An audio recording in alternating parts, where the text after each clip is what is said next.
Okay, boys and girls. So this is the final thing that we are going to consider our editing in our realistic fiction narrative.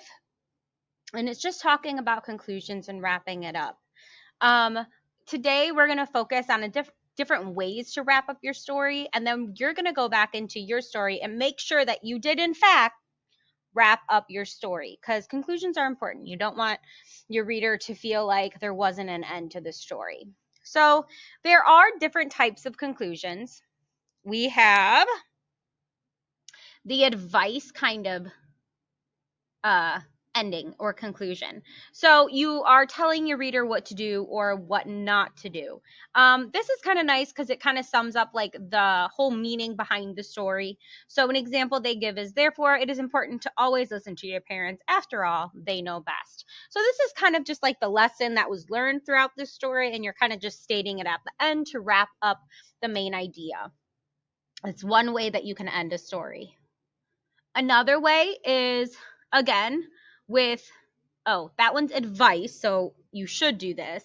And the other one is just wrapping it up. So a lesson ending tells the reader an important lesson learned. So that was the day I learned a lesson I would never forget.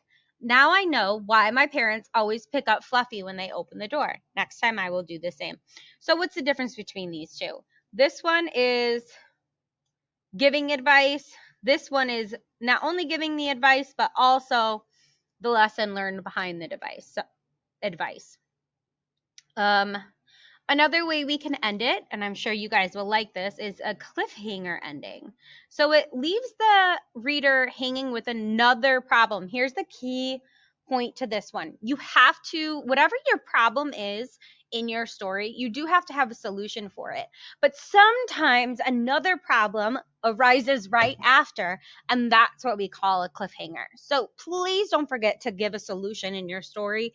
But if you want to have a little tiny another problem at the end of it, that would be called a cliffhanger. So this is an example of one. It says, just as I thought, everything was settled, but that's when it happened. So this is the part where they're talking about the solution to the other problem that we just read a story about. Billy the school's bully approached me and told me to meet him in the back of the school. So this is another problem, and they're ending it like that. So that's a cliffhanger. So then if the person decides to write another story, they're able to pick up where they left off. Another way to do it is a question ending. So we ask the reader a question and leave them thinking. An example is, I survived the spelling bee. I got up in front of all of those people. I was so proud of myself. When is the next spelling bee? I asked, grinning from ear to ear.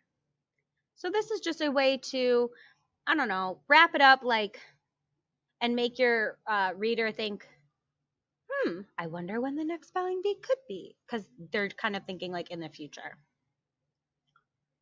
All right, so we're going to write an ending to your story using each one of the ending methods below. So you guys are going to write an advice ending for your story, a lesson ending for your story, a cliffhanger, or a question. Now, I'm going to have you pick two of them and only do two of them. And then when you decide which one your favorite is, I want you to go back into, I'm typing this on here, go back into your story and make sure your ending matches the ending you create here. Okay, we're making them better. All right, and that's all you have to do today. Let us know if you have any questions.